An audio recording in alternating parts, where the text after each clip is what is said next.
Henrietta Finley drove her wagon into Caldwell, Kansas on a Thursday morning in the spring of 1879, with $37 in her coat pocket, a deed to 160 acres of raw prairie land, and absolutely no intention of needing anyone's help to build the life she had promised herself.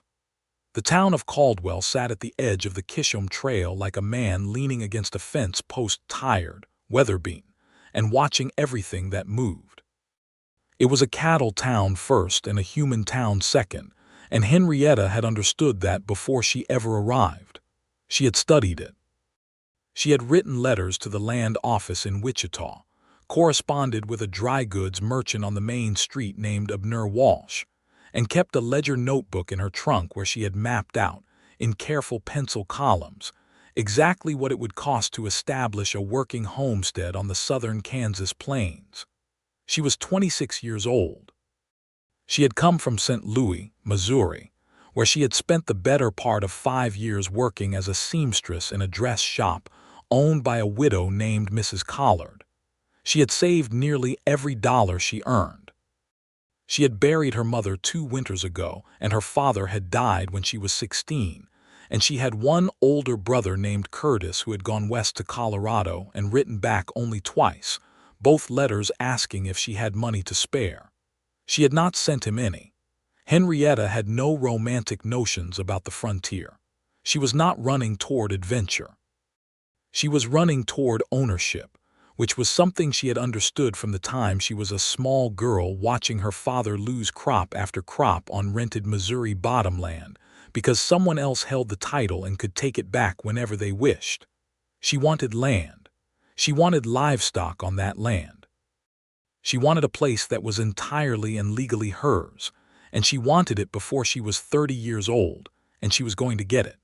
She pulled her wagon to a stop in front of Walsh's Dry Goods, tied off the horse, a sturdy bay mare she had named Dorset, and went inside to announce her arrival to the only person in Caldwell who already knew she was coming.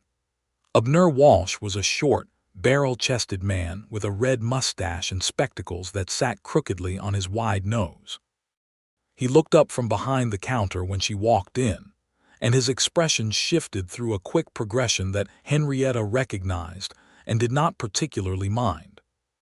First surprise at seeing a woman come through the door alone, then a longer assessment of whether she was the sort of woman who required delicate handling, then something like respect when she placed her hands flat on the counter and introduced herself without waiting for him to speak.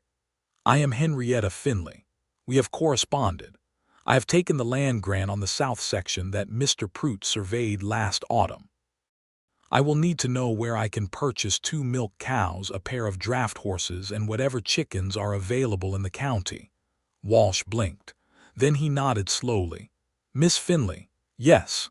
I got your last letter just the week before yesterday." He looked past her toward the door.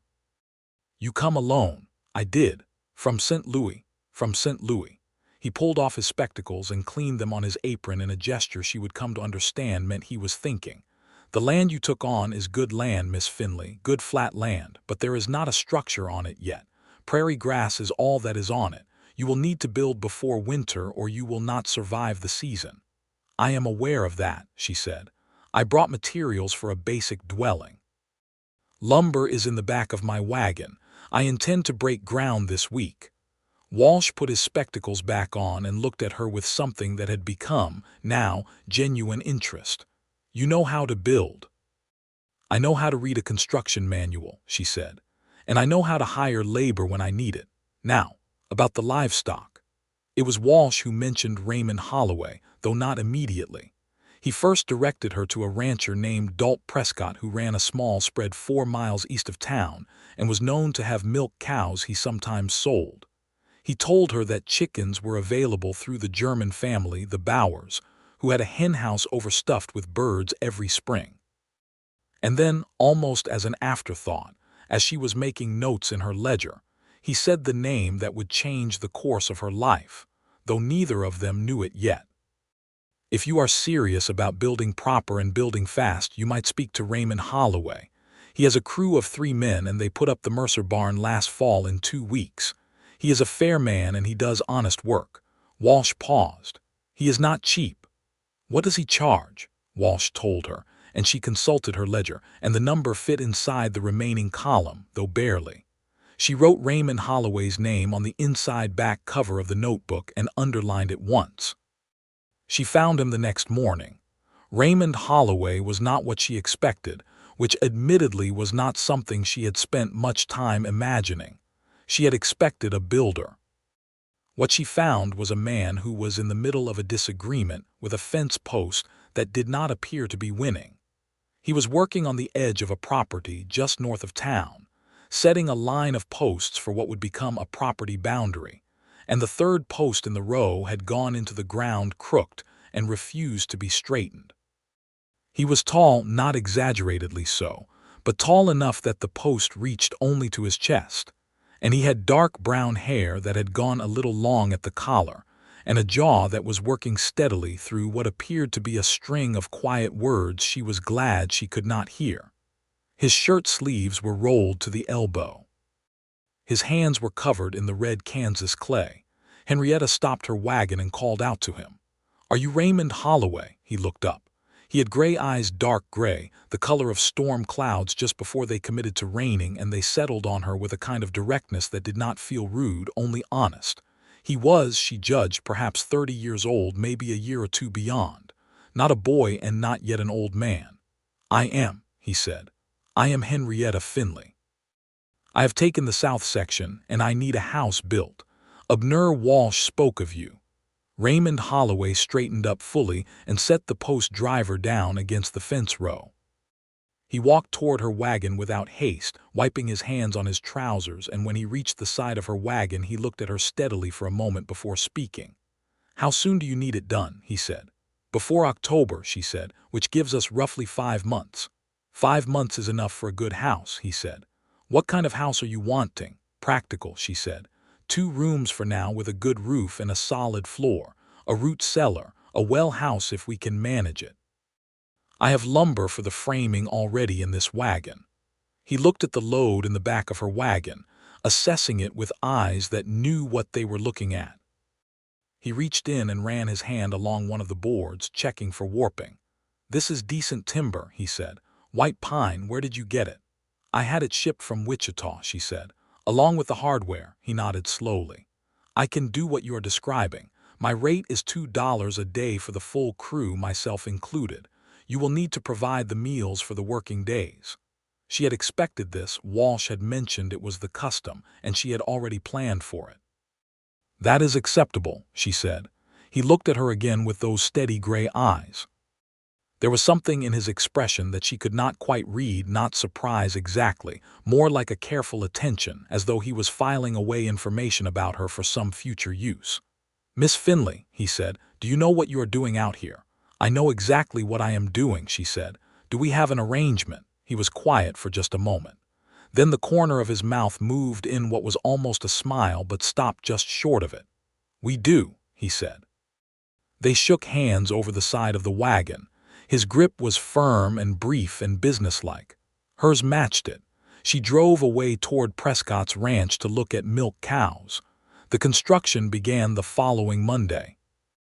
Raymond arrived with his 3 men at dawn. A young man named Eli, who was probably no older than 20 and barely spoke above a whisper. A thick-shouldered man called Burl, who made up for Eli's quiet with a constant stream of observation and opinion. And a Mexican man named Sebastian, who worked with a precision that made the other 2 look slow. Henrietta had set up a canvas shelter near the edge of her land the previous Friday and had already begun clearing the building site herself, marking out the dimensions of the house with stakes and string. Raymond walked the lines she had laid and made 3 small adjustments without explaining them until she asked.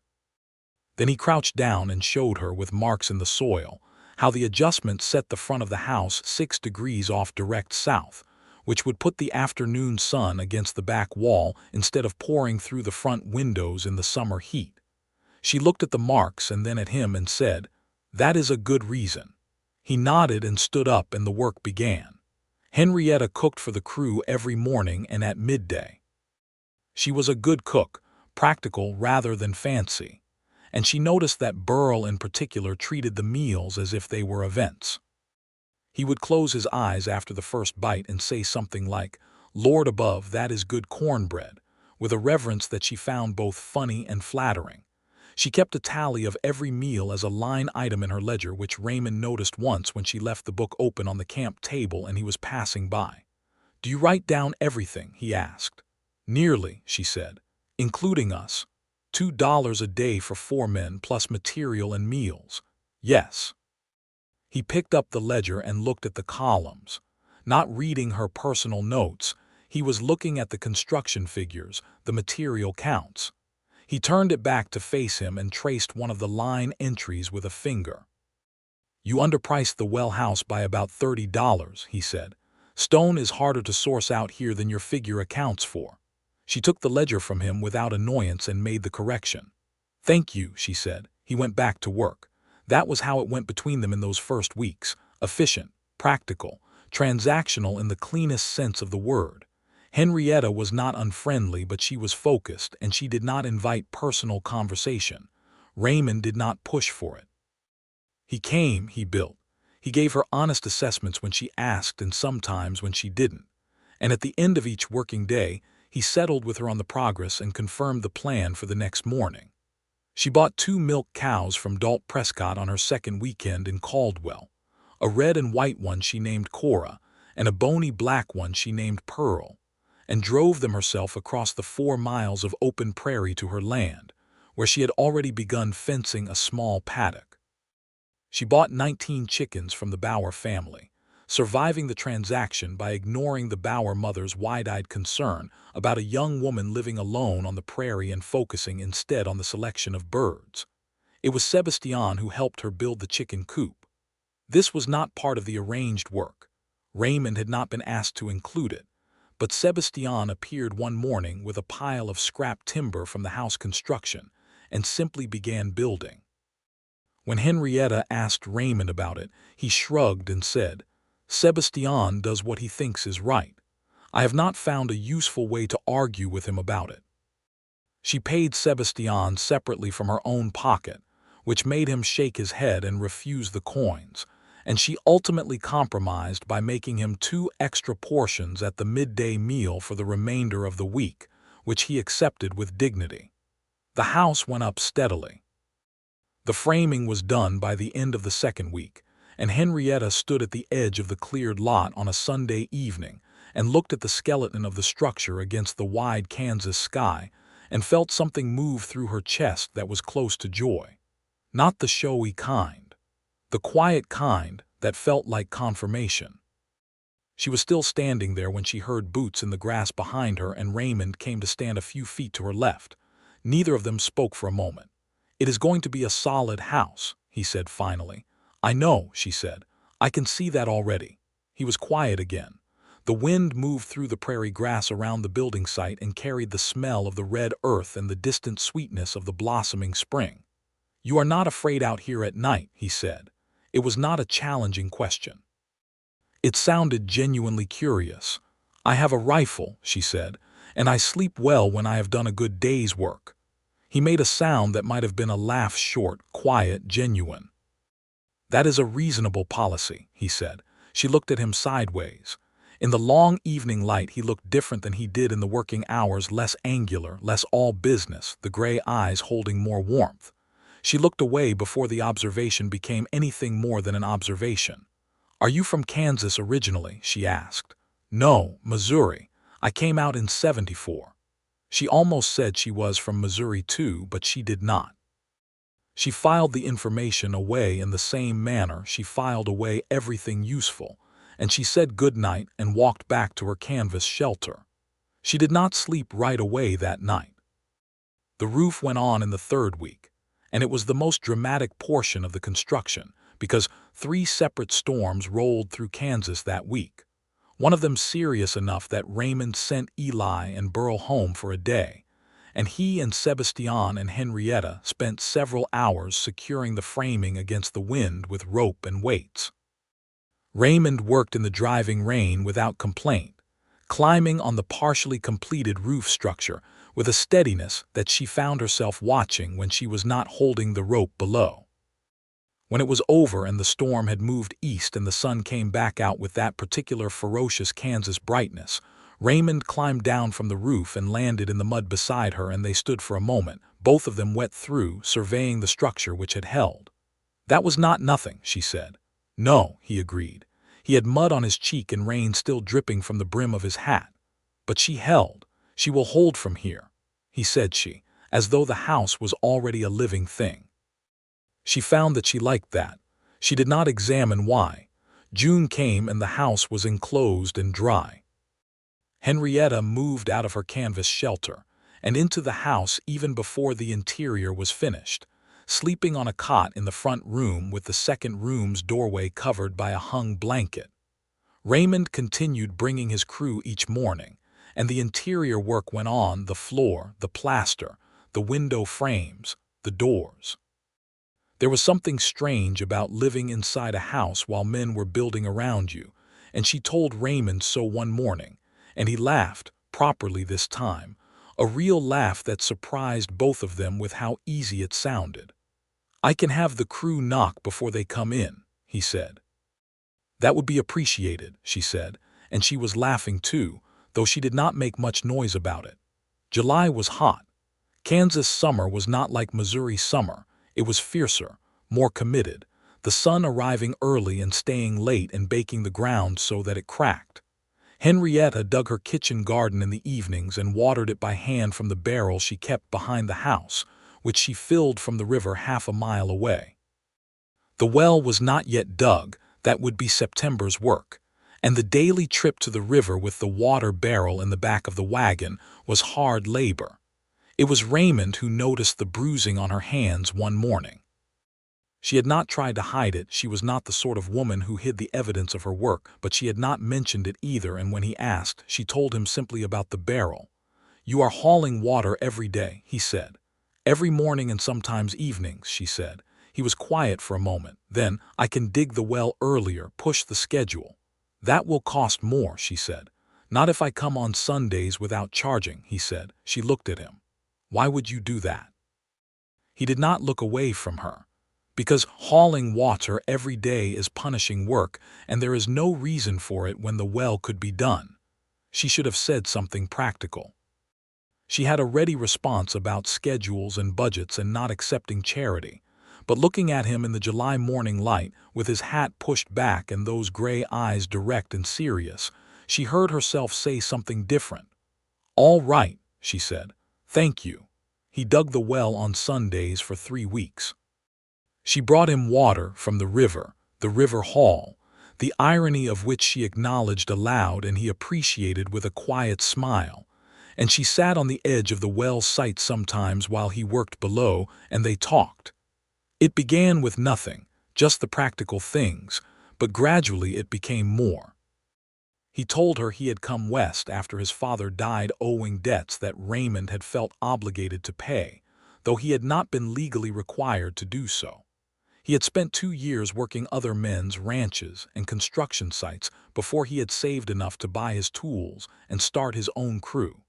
She told him about her father's rented land, about the feeling of watching something be taken back, about the decision she had made when she was 17 years old, sitting on the porch of the drafty rented house in Missouri and looking out at the field that did not belong to them, that she would someday have a place that was entirely hers. Raymond listened the way he worked, carefully and without waste. He did not rush past what she said to get to his own response. He absorbed it. "That is a serious thing to decide when you are 17, he said. "I was a serious girl," she said. "Are you not serious now?" he said. "I am serious now," she said. "But now I also know that serious is not the whole of a person."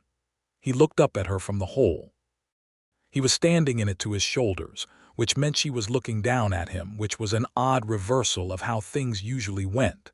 He was smiling. A real, full smile, not the careful, restrained version she had seen before. It did something to her that she made a mental note to evaluate later, and then promptly avoided evaluating.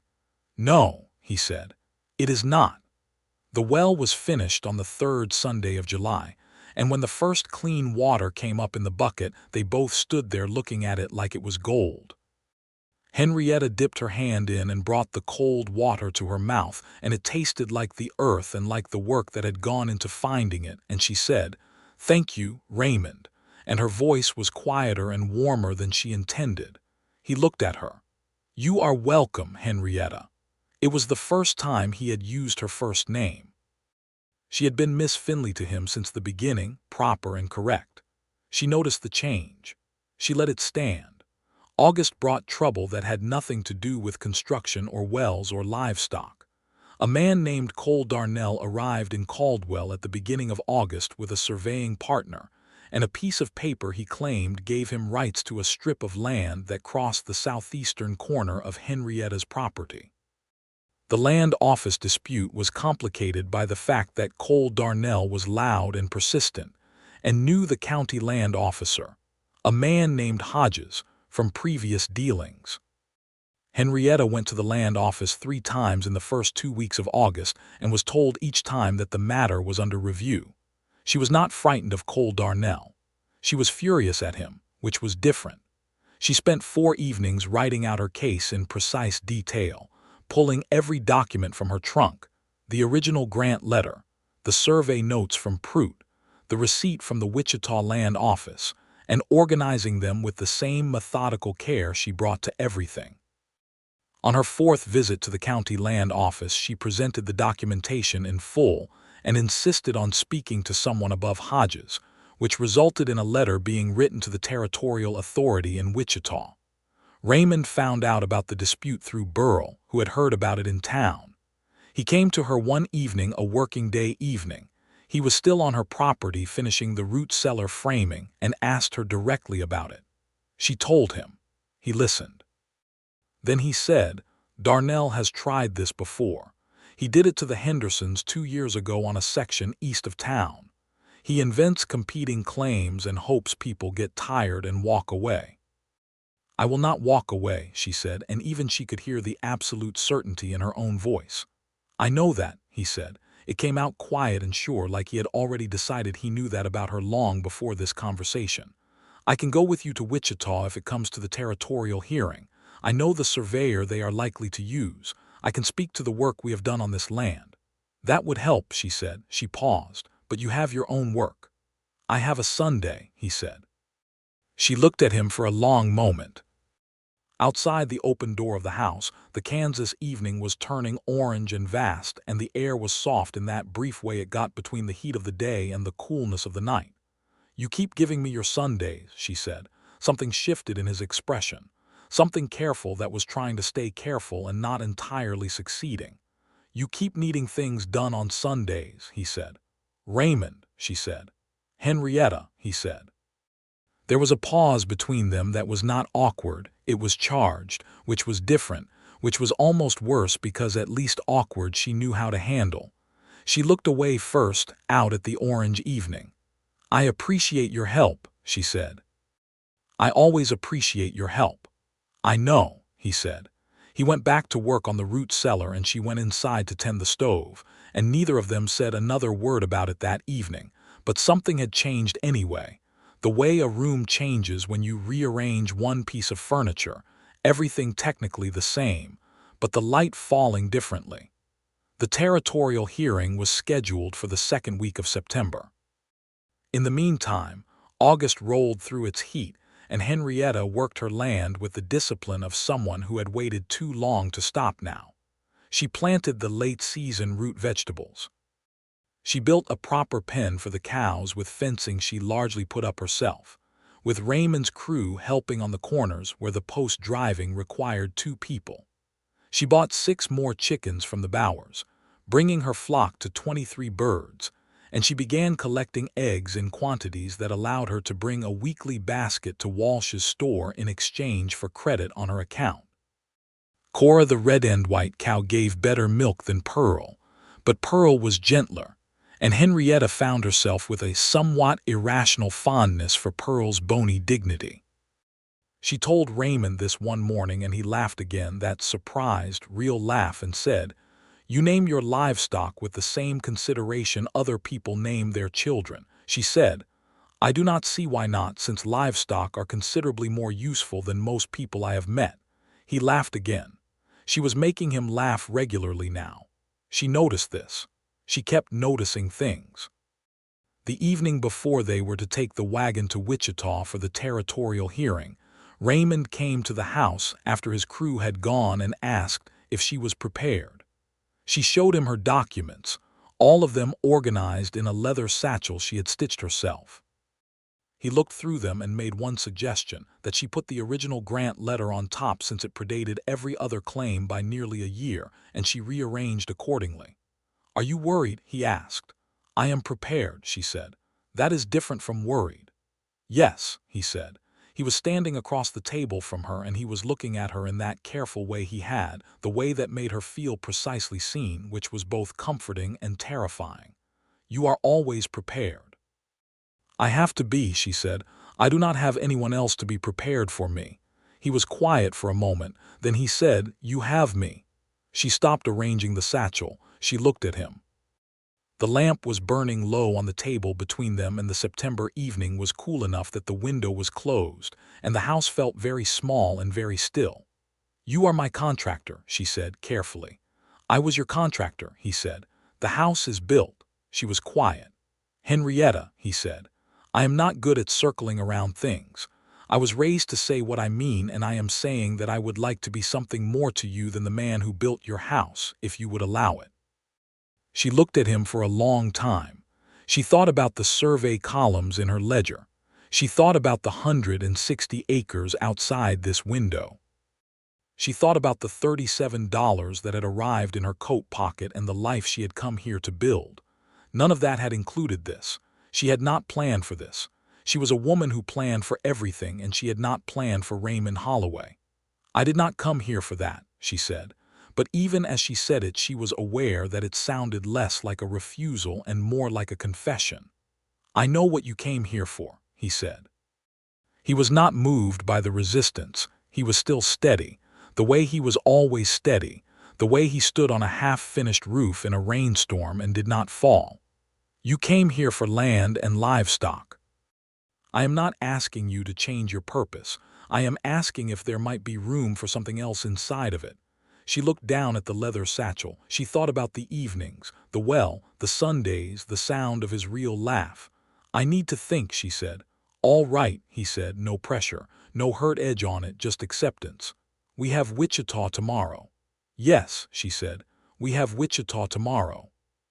He left and she stood at the window for a long time after, watching the dark settle over her land, over her 160 acres, over the root cellar and the paddock and the chicken coop, and she tried to figure out when exactly the arrangement had stopped being just an arrangement.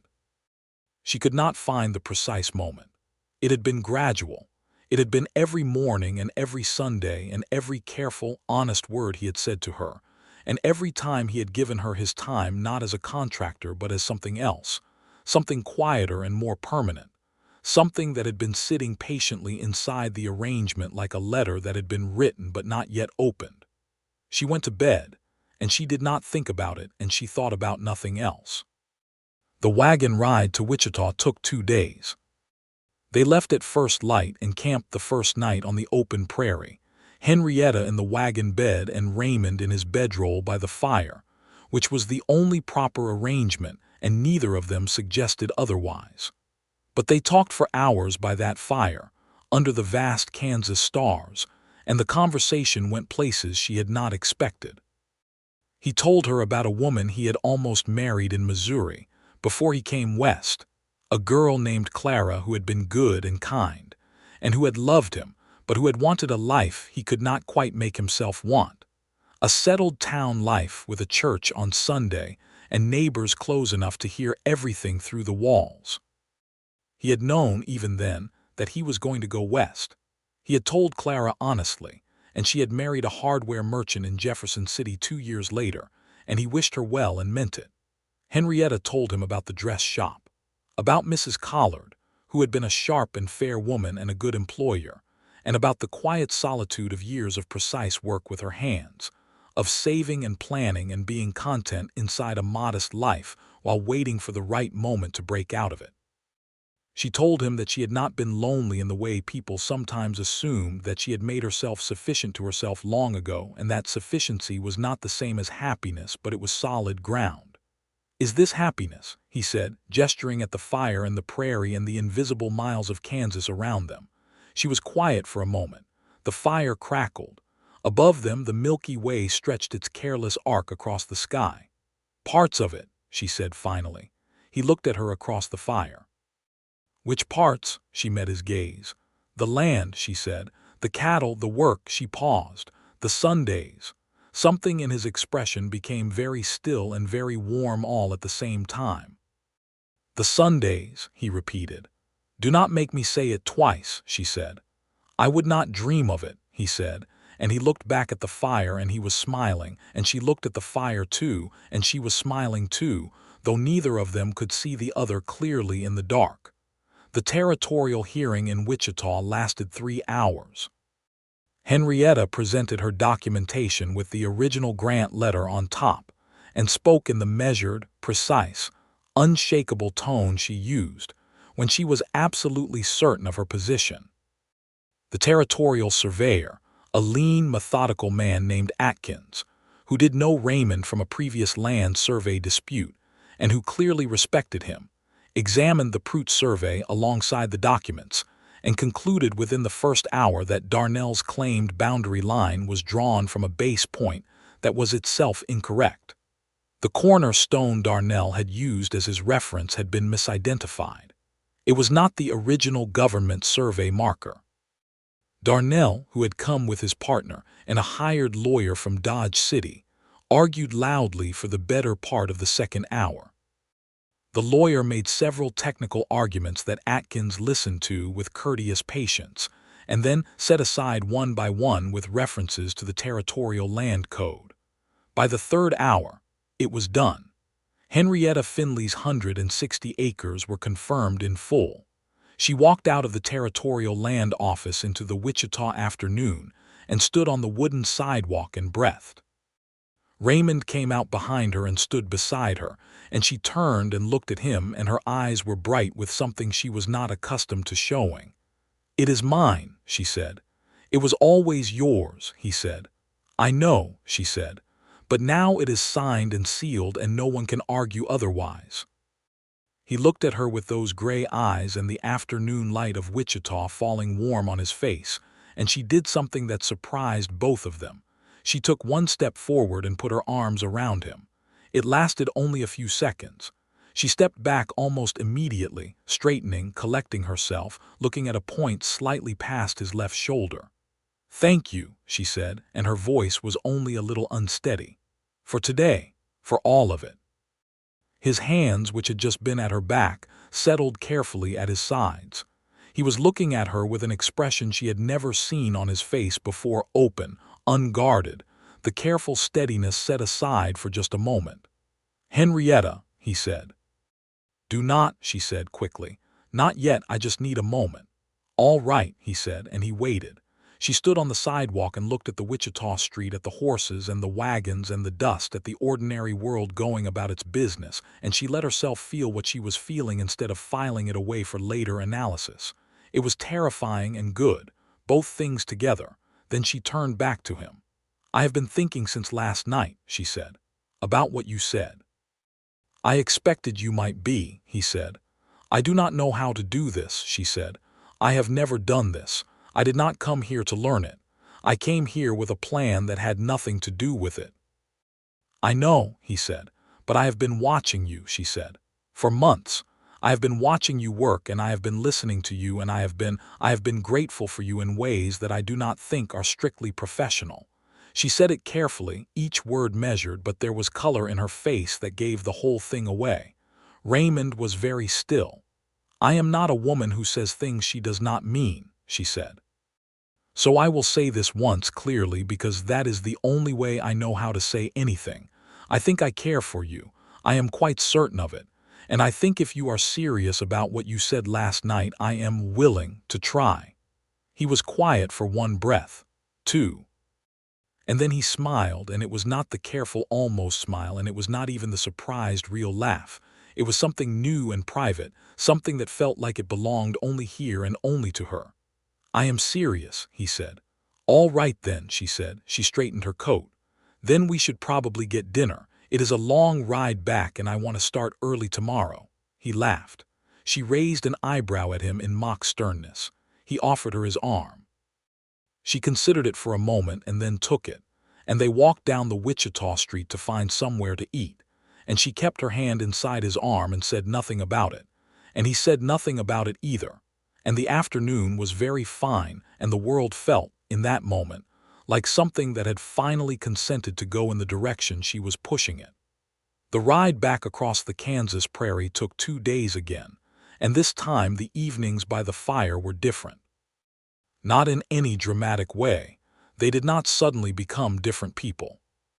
But there was an ease to the conversation that had not been there before, or rather, an acknowledgement of the ease that had been there all along.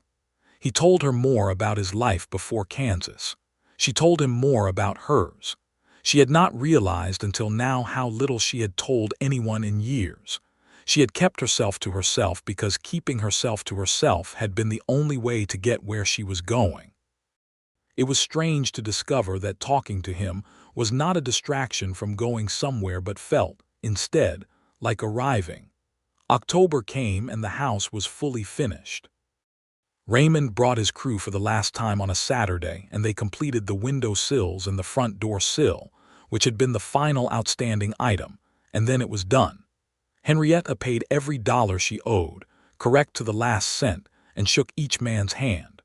Burl told her, his voice genuinely emotional, that she was the best cook he had worked for in all his years of construction. Eli actually smiled, which she had begun to think was something he only did in private. Sebastian bowed slightly, with a dignity that made her want to bow back, and she did. Then it was just Raymond. They stood in the cleared yard in front of the finished house. The prairie stretched in every direction, gold and brown now with the October grasses. The sky was that impossible Kansas blue. Cora and Pearl were visible in the paddock beyond the fence, and the chickens were doing what chickens do, which is wander with supreme purposefulness toward no particular destination. "It is a good house," he said. "It is," she said. "You built it well. You planned it well," he said. "A house is only as good as its design." She looked at it, really looked at it. 2 rooms, solid floor, good roof with a slight pitch she had argued for, and one against his mild suggestion of a flatter line. A covered porch she had added to the plan in July, which he had approved without comment, and built with a detail in the corner posts that she had not asked for but had been so exactly right that she had stood and looked at it for several minutes when it was done. The root cellar underground with its heavy door. The well house with its clean, cold water. A kitchen garden that had not produced yet but would, come spring. It was exactly what she had wanted. It was entirely hers. And standing here in front of it on an October morning, she understood with a clarity that she found she could live with, that the man beside her was now entirely part of how she thought about this place. "What are your plans for the winter?" she said. "I have a room at the boarding house in town," he said. "Work slows in winter. I do repairs mostly." He paused. "Why?" "I am thinking about the spring," she said. "I need more livestock. I want to put in a proper kitchen garden, a large one, and I am considering whether a second structure, a real barn, a proper one, might be possible by summer." "It is possible," he said. "I would need a crew," she said. "I have a crew," he said. "And I would need," she said, and she stopped. And she looked at him with a directness that she had spent most of her life directing at ledger books and land maps, and which now, aimed at a person, felt terrifying and necessary in equal measure. "I would need the man who has been coming here on Sundays to keep coming." Raymond looked at her for a long moment. "Henrietta," he said slowly, "are you asking me to court you through the construction of a barn?" "I am asking you to not stop coming," she said. "Whatever the arrangement." He took a breath. "I can do that," he said. The courtship of Henrietta Finley and Raymond Holloway was not, by any conventional measure, a conventional courtship. They did not have the luxury of parlor visits and formal calls. She had no parlor in the expected sense and no family to call upon, and he was not a man for social ceremony in any case. What they had instead was Sunday afternoons, which became the established rhythm of the thing. He came out from town on Sunday after midday, and she always had a meal ready, and they ate together at the table she had placed near the front window, where the light came in, and the view was of the open prairie and the paddock and the distant line of cottonwoods along the river. After dinner, they walked the property. This had begun as a practical thing. She would show him what she was planning, ask his opinion on the placement of the future barn, and he would offer thoughts with the same direct honesty he had always used with her. But the walking became its own thing, separate from the planning, just the two of them out in the October and then November grasses, talking. He held her hand for the first time on a Sunday in October. They were standing at the far edge of her property, the southeastern corner, looking out at the land that Cole Darnell had tried to take from her, and she was talking about what she wanted to do with that section in spring, maybe alfalfa, maybe just pasture for additional cattle if she could afford to expand the herd. And she became aware that his hand had found hers at some point during the conversation, and she had not noticed it happening, only noticed that it was happening, and she did not pull away. And they stood there at the edge of her land, with the November wind beginning to come down from the north and their hands together, and it was very simple and very right. The winter of 1879 into 1880 was hard but not brutal. Henrietta kept her livestock alive through the cold months with care and good management, and the root cellar proved its worth repeatedly. She spent the long evenings by the stove with her ledger and her planning, and on Sundays Raymond came, and the meals got longer and the walks became difficult in the snow, but they did them anyway, bundled in coats, and when it was too cold to walk they sat by her stove and talked, and once, in January, he read to her from a newspaper he had brought from town. And she sat with her mending in her hands and listened to his voice in the warm room, and thought that this was a kind of life she had not allowed herself to want and now could not imagine doing without. He kissed her for the first time in February.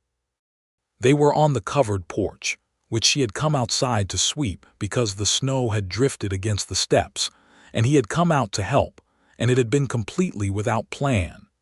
She had turned and he had been right there, close, and the afternoon light had been the particular flat white of a February sky, and he had looked at her and she had looked at him, and it had simply happened. His mouth was warm and the cold around them was sharp, and she held still for a moment afterward with her broom handle in her hands and her heart doing something entirely undignified. "I have wanted to do that since July," he said. "Only since July," she said. He laughed. She laughed. She went back to sweeping. He went back to shoveling. But the day had a different quality to it after, a brightness that was not the sky. Spring came and the barn went up. Raymond brought his crew, and this time there was no purely professional distance to it. Burl noticed immediately that something had shifted between Raymond and Miss Finley, and dedicated approximately 1/3 of his daily conversational output to making observations about it, which Henrietta handled with a patience she did not entirely feel, and Raymond handled with a look that silenced Burl for periods of up to 20 minutes at a time. Sebastian noticed and said nothing, as was his way, but he brought her a small braided leather cord one afternoon with a quiet word in Spanish that she asked Sebastian to translate, and Sebastian said it meant something like steady ground, which made her eyes sting in a way she did not allow to proceed.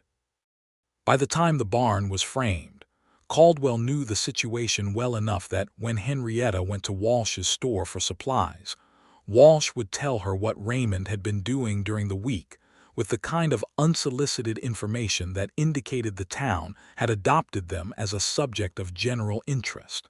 She did not discourage it. She found, to her own mild surprise, that she did not mind being known as something other than the solitary woman on the south section. She was still that.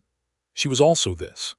Raymond asked her to marry him on a Sunday in June of 1880, on the south edge of her property, in the long evening grass, with the sun going down over the Kansas horizon in the spectacular, almost theatrical manner it had out there where there was nothing for 100 miles to interrupt the show. He had not planned a speech, which she appreciated because a planned speech would have felt wrong for both of them.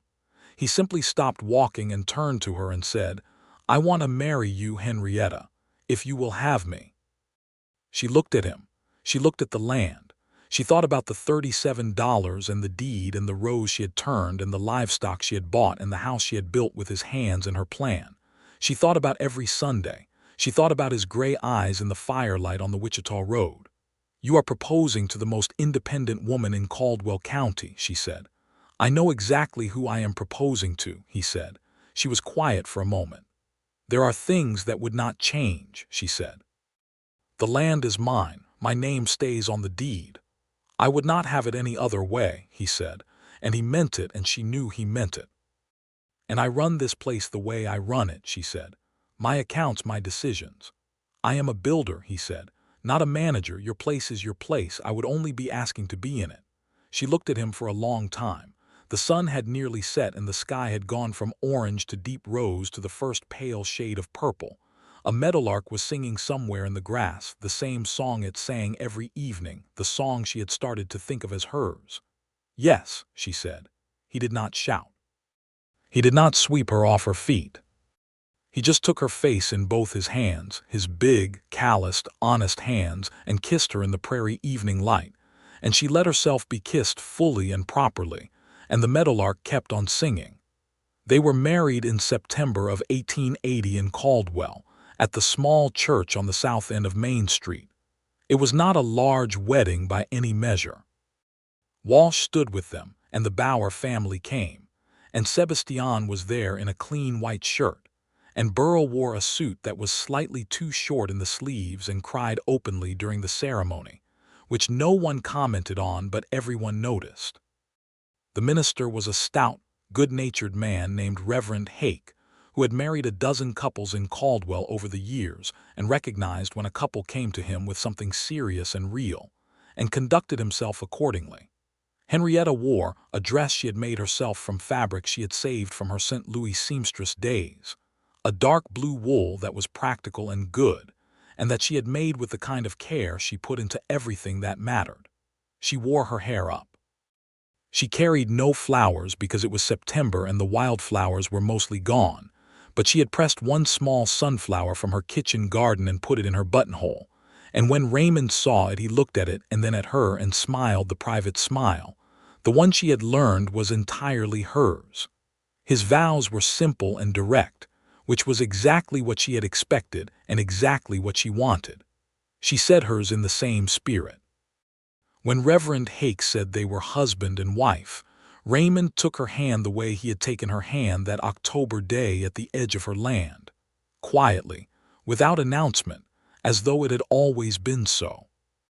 After the wedding they drove back to the property together in the wagon with Dorset pulling as reliably as ever, and the Kansas evening was clear, and the stars were coming out one by one, and Henrietta sat beside her husband on the wagon seat and felt the deep, settled satisfaction of someone who has arrived exactly where they planned and found that the destination was better than the plan.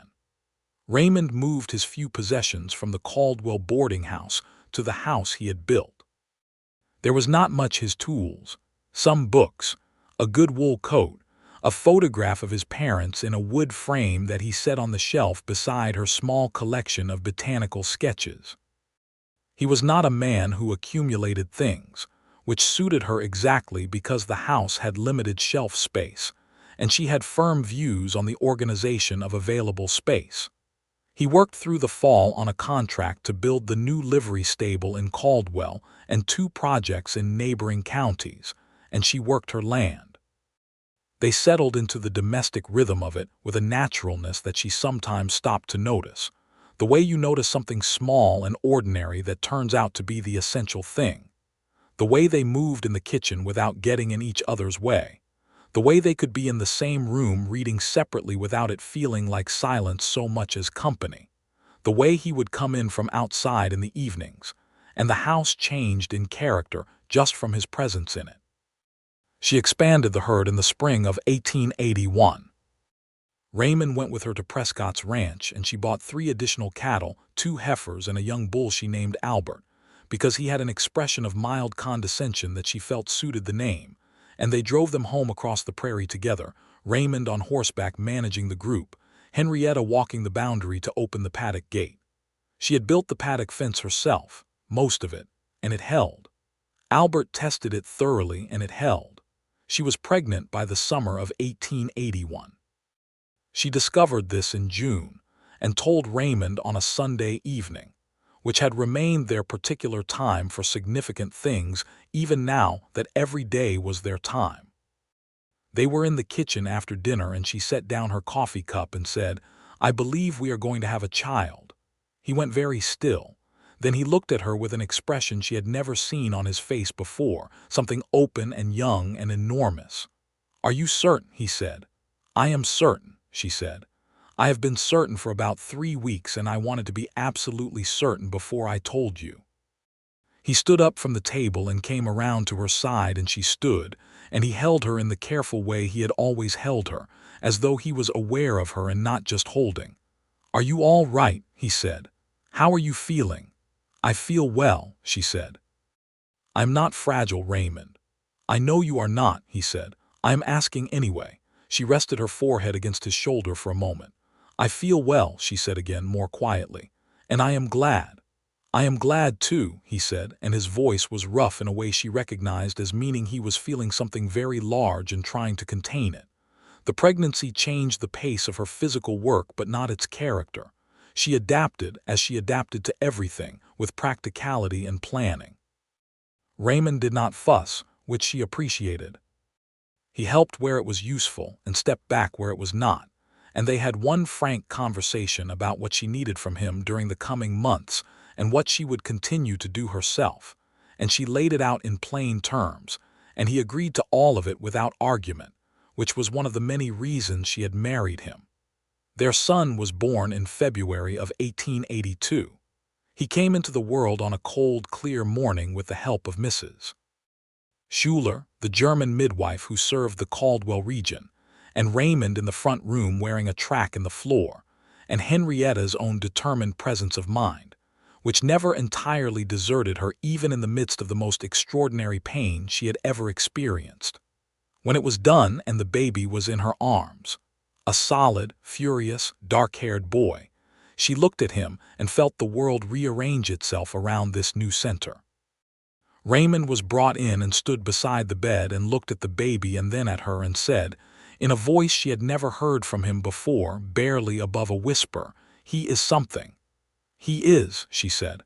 "What do we call him?" Raymond said. She had been thinking about names for months and had not told Raymond, wanting to arrive at the right one in her own time. Now she said, "Thomas Raymond Holloway." Raymond looked at her. His eyes were bright. "Thank you," he said. "He needed a good name," she said simply.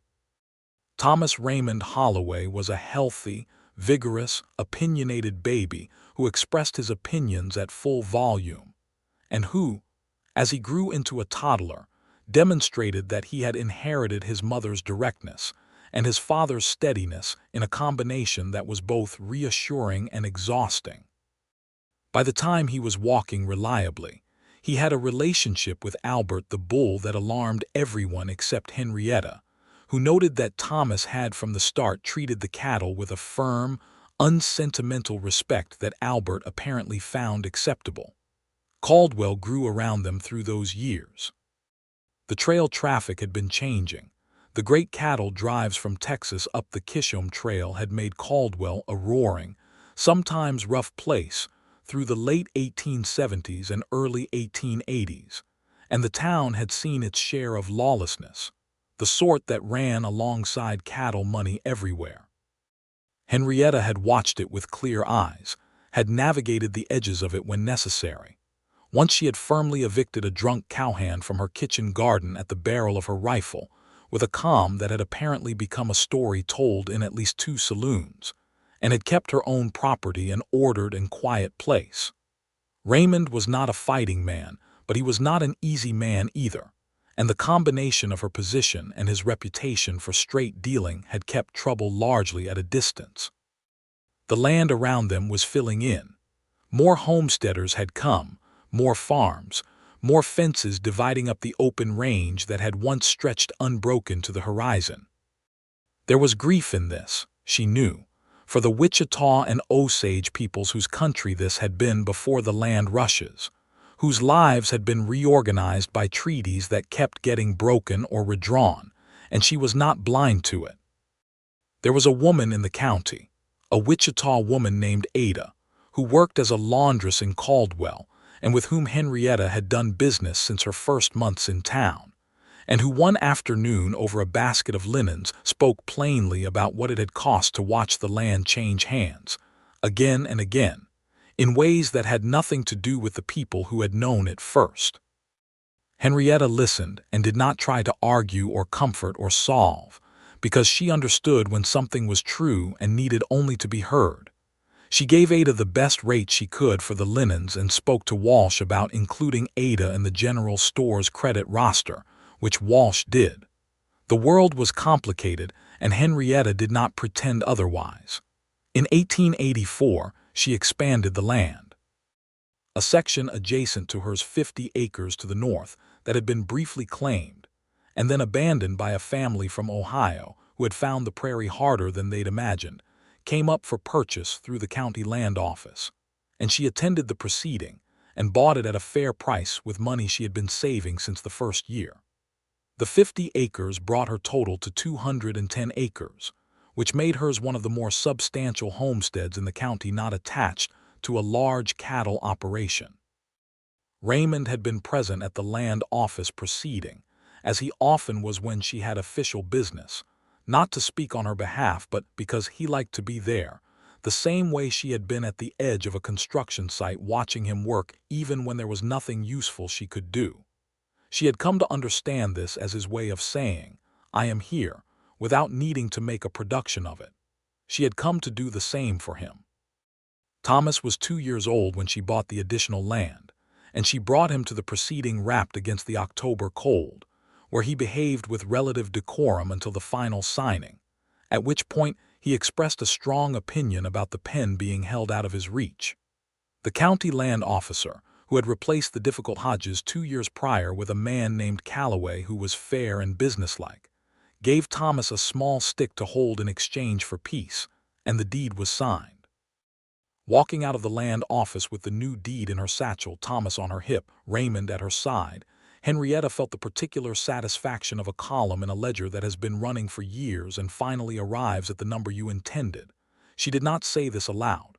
Raymond read it in her face, which he had become very good at.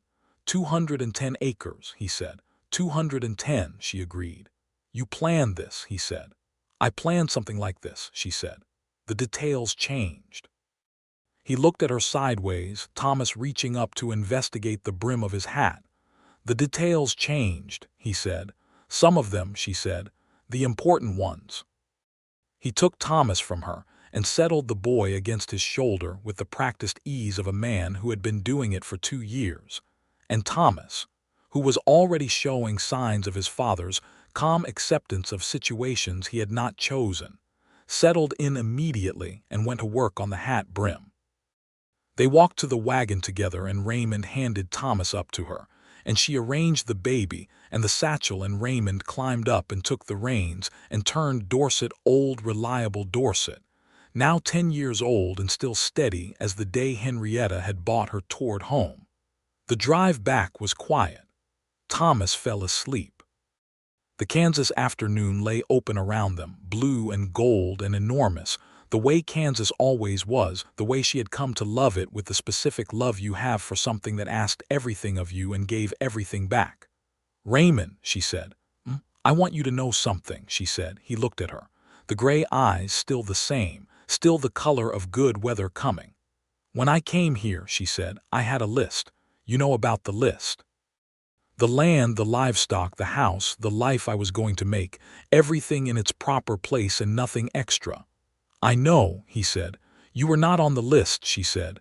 No, he said. I know that too. "You came into the arrangement very quietly," she said. "And then you were in the arrangement, and then you were so deep in the arrangement that I could not have found the edges of it if I tried." He was looking at the road, but his expression had gone to that particular stillness she had learned to read as the fullest kind of feeling. "I am not complaining," she said. "I want to be clear about that. I am not complaining at all." He took one hand off the reins and reached it across the space between them, and she took it, and he held her hand in the same quiet way he had held it at the edge of her land that October, the first time, the hold that said nothing needed saying. "Good," he said. "Because I would have stayed in the arrangement regardless." She laughed softly. Thomas stirred in her arms but did not wake. "I know that too," she said. "The years moved forward in the way years do when a life is full and the work is real and the love is the kind that does not need constant tending because it has put down roots in good soil." In 1885, their daughter came, Margaret Ellis Holloway, born in July, with her mother's dark eyes and her father's even temper, which Henrietta considered an ideal distribution of traits. Margaret was a serene baby and a cheerful child, and she took to the land the way Thomas had taken to the cattle, with a kind of instinctive ownership. Thomas, at 3, greeted the news of a sibling with the pragmatic acceptance he seemed to bring to most things, and by the time Margaret was walking, he had appointed himself her guide to every corner of the property, with a seriousness that made both Raymond and Henrietta have to look away so as not to break his dignity with their laughter. Raymond's work had evolved through those years. He had taken on larger contracts, a school building in the next county, a church in another township, and the crew had grown from 3 men to 7. Sebastian had become, in all practical terms, his second in command, which Sebastian accepted with the same quiet dignity with which he accepted everything. Eli had eventually found his voice and now apparently talked as much as Burl did, which Burl found vaguely threatening to his territory. The crew had become a kind of extended family, the sort the frontier produced when blood families were far away and working life brought people together more reliably than anything else. He was still based at the Holloway homestead. That was how people referred to it now, the Holloway place, though Henrietta had never changed the deed and never would, and everyone who knew her understood that. He came home every evening when he was working nearby, and when the contracts took him further, he was home on weekends, and the household adapted itself to this rhythm with the same pragmatic flexibility it brought to droughts and storms and difficult calves. Henrietta had, by 1886, established herself as one of the more respected landowners in the county, which was notable enough in a time and place that generally did not look at women in that way. She had earned it not by arguing but by doing, and doing well, and doing consistently. The dairy operation from Cora and Pearl, both now elderly cows, treated with a retirement respect they fully warranted, had been expanded with 4 additional cows, and she was selling milk and butter to 3 establishments in Caldwell on a regular basis. The chicken flock had grown to nearly 40 birds, and the egg income was modest but reliable. The 2 additional heifers and Albert had produced a growing beef cattle operation, and she had hired a young man from Iowa named Frank, 22 years old and earnest to a fault, to help with the livestock management. She still kept the ledger. Every dollar in, every dollar out, every line of the account. Raymond occasionally looked at it, not from any need to control it, but because he found the precision of it genuinely pleasing, the same way she found the precision of his built structures pleasing. They had, in this and other things, arrived at a mutual appreciation of each other's particular excellences. It was Walsh who said it most clearly, one afternoon in 1886 when Henrietta was settling her account at the store and Raymond had come in from outside. Walsh watched Raymond hold the door for her and then come to stand beside her at the counter, the 2 of them working through the account together, and Walsh said, not unkindly and entirely to the point, "You know, when you first walked into this store 7 years ago, I thought you were the most capable solitary person I had ever encountered. And now I look at the two of you, and I think the only thing wrong with my original assessment was the solitary part." Henrietta considered this. "I was not wrong to want things for myself," she said. "No," said Walsh. "You were entirely right. That is not what I am saying." "What are you saying?" said Raymond, who was never entirely above the mild pleasure of watching someone attempt to say a true thing about his wife. "I am saying," said Walsh, "that sometimes a person builds a strong life and then finds someone who fits inside it so well that the life gets stronger, and that is a rare thing, and I am glad I was here to see it." Henrietta looked at Walsh and then at Raymond and back at Walsh. She put her hand briefly on Walsh's forearm. She was not a physically demonstrative woman in public, which made the gesture mean the more for being rare, and she said, "That is a kind thing, Abner." Walsh went red to the tips of his ears and busied himself with the account book. The spring of 1887 brought a long drought that tested every farm in the county. The creek ran low, the kitchen garden required constant, careful watering, and the cattle had to be moved twice to find adequate grazing. Frank proved his worth during those months. He worked without complaint, and with a resourcefulness that had not been entirely apparent during better weather, and Raymond came home from his contracts as often as he could to help manage the water situation. They did not lose the livestock. They did not lose the garden. They took the blow of the drought and redistributed their resources and adapted, as Henrietta had adapted to everything in her life, because adaptation was not weakness but the most practical form of strength. On the evening that the rain finally came back, a full 3 months into the drought, a real rain that fell all night and into the morning and left the prairie soaked and dark and fragrant, Henrietta stood on the covered porch and watched it fall. It was late, past midnight, and the house was quiet behind her. Thomas and Margaret were asleep. Raymond had come to stand beside her in the doorway, barefoot on the porch boards, a blanket around his shoulders, and they stood together watching the rain. The land was drinking. "We are all right," she said. "We are all right," he said. "The cattle will be fine," she said. "The cattle will be fine," he said. "And Frank will be very pleased with himself in the morning for the work he did on the drainage." "He should be," she said. "I intend to tell him so."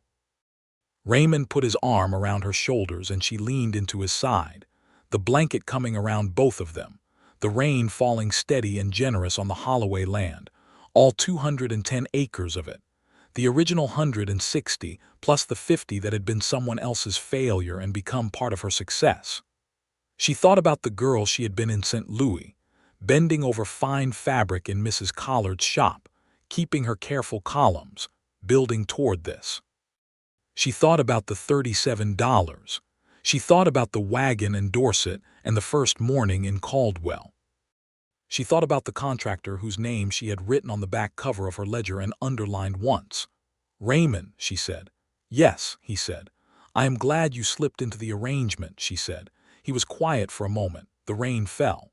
"I was not particularly quiet about it," he said. "You were," she said. "You were so steady about it that I did not notice how thoroughly you had arranged yourself until you were entirely here, and I could not imagine the alternative." "Good," he said. "That was the intention." She tilted her head to look up at him. The porch lamp was still burning, throwing a soft light over the rain and the dark yard and his face. He looked exactly like himself. He looked like home. "You intended it," she said. "From the first Sunday," he said. "The Sundays, before that," he said. "The second week of construction. You were checking the framing and you found the corner that Eli had set 2 inches off and you measured it 3 times before you said anything to me, and when you told me you said it exactly the way you needed to say it, no more, no less, and I thought, this woman knows who she is." "That is not a love story," she said. "No," he said. "It is better than a love story. It is a true thing." She looked at him for another moment. The rain was steady, warm for spring, the smell of the Kansas earth rising. "Thomas asked me this morning," she said, "where the ranch ends. What did you tell him?" "I told him it ends at the fence line to the north and the creek to the west and the surveyed boundary south and east." "He asked what is beyond that." What did you say? I said other people's land. He asked if we could get more. She paused. He is 5 years old. Raymond laughed, quiet and real, the laugh she had been hearing for nearly 8 years and still found the best sound she knew. What did you say? I said we might, she said, someday. He pulled her closer under the blanket and she let herself be close, all the way close, the way she had learned to do over these years, not losing herself in it but bringing herself to it, fully, the whole of her, the serious girl and the careful planner and the woman who named her cattle and pressed flowers, and held a rifle steady against drunk cowhands, and kept the ledger to the last cent, and had come all the way from St. Louis to Kansas in a wagon with $37 and a plan. All of it here and all of it his, in the same measure that all of it was entirely and always hers. Someday, he agreed. The rain kept falling on the 210 acres of Henrietta Finley Holloway's land, and the cattle stood in the paddock with their patient bovine acceptance of weather, and Albert the bull, older now, less condescending in his age, stood near the fence with a gravitas that Thomas found inspiring, and the 40-some chickens did what chickens do in the rain, which is complain about it, and Dorset stood in her stall with the philosophical contentment of a horse who has earned her rest. And the house that Raymond had built from Henrietta's plan stood solid and true on the Kansas ground, the slight roof pitch and the corner post detail, and the south-facing windows and the root cellar, and the well house all exactly as they should be, holding up everything inside them. In the morning, Frank would come in from the bunkhouse with muddy boots and a broad smile about the drainage work. Margaret would wake up and want to go look at the wet chickens. Thomas would want to check on Albert immediately. Raymond would make coffee while Henrietta dressed, and they would stand at the south window together for a moment before the day began and look out at the land. And neither of them would say anything because they had been standing at that window in that manner for years and had already said, in all the ways that mattered, everything that needed to be said. The year would go forward. The drought was over. The land was soaked and grateful. The ledger was balanced. The livestock were sound. The house was solid and the family inside it was entirely, permanently, irreversibly real. Henrietta Finley had come to Caldwell, Kansas in the spring of 1879, wanting land and livestock and nothing more, and she had gotten both, and Raymond Holloway had slipped quietly and irrevocably into the arrangement, and she had kept the land and the livestock and gained, without entirely planning for it, the one thing she had not known she was missing, a person who knew exactly who she was and considered it sufficient reason to stay. The rain fell through the night, and the prairie drank and the stars came out at dawn over 210 clean, rain-soaked, wholly owned Kansas acres, and inside the solid house on the south section, with the spring morning coming in through the south windows just as planned, Henrietta Holloway slept against her husband's shoulder and was, in the deep and lasting and unargued sense of the word, home.